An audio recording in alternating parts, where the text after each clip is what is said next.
have weepy eyes? Yeah, I'm so excited to see you. I started crying. All of my fans that have supported me and confirmed that I'm alive and well and looking forward to another year of comedy, drama. Year after I did Roots, if I ever worked again in life, because that is in the industry, because I felt like this is it. This is as good as it's going to get. I don't want to play a stereotype. I want to play a man. These words, spoken by John Amos during a contentious meeting with television executives, would define his career and forever change how black families were portrayed on American television. Behind the stoic face that millions came to know as James Evans Sr. on Good Times lay a man whose real-life struggles and triumphs were even more compelling than the fictional character he portrayed. And the truth is more shocking than you imagined. Are you enjoying this story, John Amos? Then help the channel with your subscription. Look, 94.8% of the people who watch these videos are still not subscribed to the channel. If you are part of that group, take the chance and subscribe now. It's free, and that way you'll keep receiving amazing stories from TV shows we still miss. Oh, and don't forget, at the end of the video, you'll find more stories like this one. Born in Newark, New Jersey on December 27, 1939, John Allen Amos Jr. emerged from humble beginnings with dreams that had nothing to do with Hollywood. His father was an auto mechanic who instilled in him a powerful work ethic that would become his trademark both on and off screen. Young John's first passion was athletics, not acting. A gifted athlete with the physique to match, he became a Golden Gloves boxing champion and later played football at Colorado State University. His dreams of professional football glory led him to sign with the Denver Broncos in 1964, though his career was cut short when a hamstring injury saw him released after just 2 days of training camp. Undeterred, Amos bounced between minor league teams like the Canton Bulldogs, Jersey City Jets, and eventually signed with the Kansas City Chiefs in 1967. It was there that coach Hank Stram delivered the painful truth that would inadvertently change entertainment history. You're not a football player. You're a man who is trying to play football. What seemed like brutal rejection became the pivot point that would lead Amos to his true calling. The transition from gridiron to television was hardly smooth. Before landing significant roles, Amos worked as a social worker at New York's Vera Institute of Justice and even trained to manage a McDonald's franchise.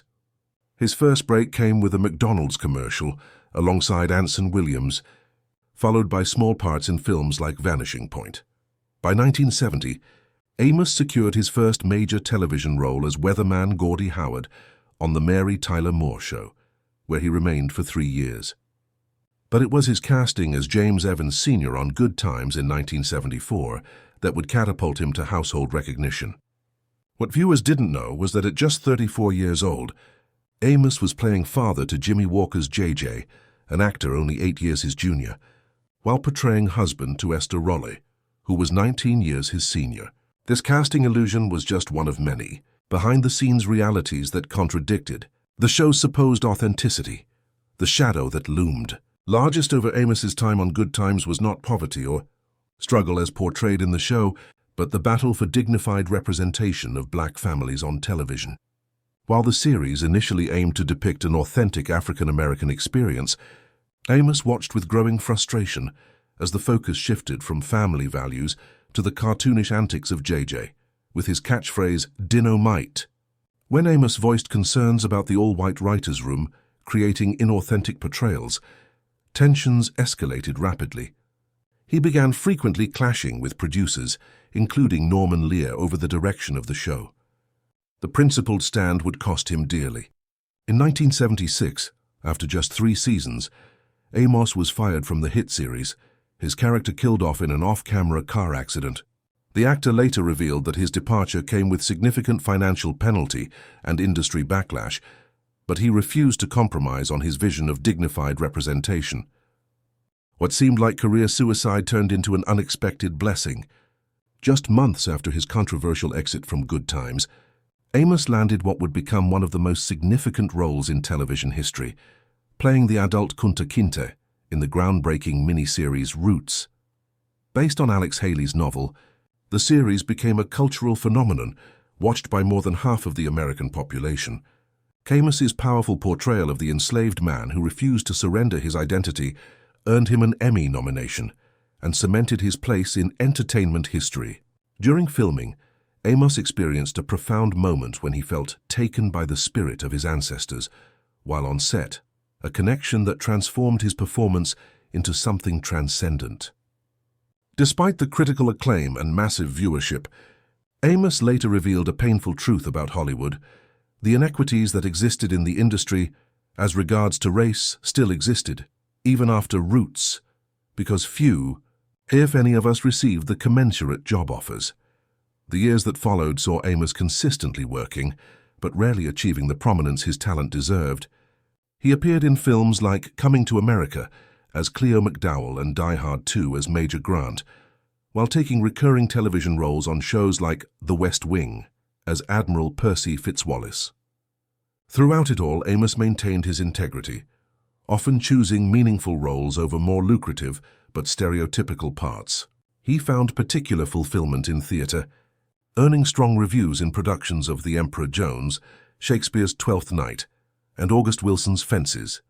In 1990, he premiered his one-man show Halley's Comet, which he would continue to perform for decades, giving him creative control that Hollywood had often denied.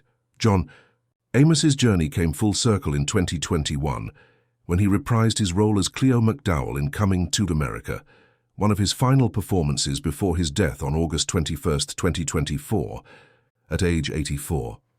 The tributes that poured in often described him as TV's father figure, but this characterization only captures a fraction of his impact. In reality, Amos was a revolutionary who sacrificed personal gain for the dignity of an entire community. His son, Kelly Christopher Amos, perhaps said it best: "He was my dad, my best friend, and my hero." Are you enjoying this story? John Amos? Then help the channel with your subscription. Look, 94.8% of the people who watch these videos are still not subscribed to the channel. If you are part of that group, take the chance and subscribe now. It's free, and that way you'll keep receiving amazing stories from TV shows we still miss. And don't forget, at the end of the video, you'll find more stories like this one. For generations of viewers, John Amos represented more than entertainment. He embodied integrity in an industry that rarely rewarded it. The man who once dreamed of football glory instead achieved something far more significant. He changed how America saw black families, and in doing so changed America itself. His legacy isn't just in the roles he played, but in the barriers he broke and the path he cleared for those who would follow.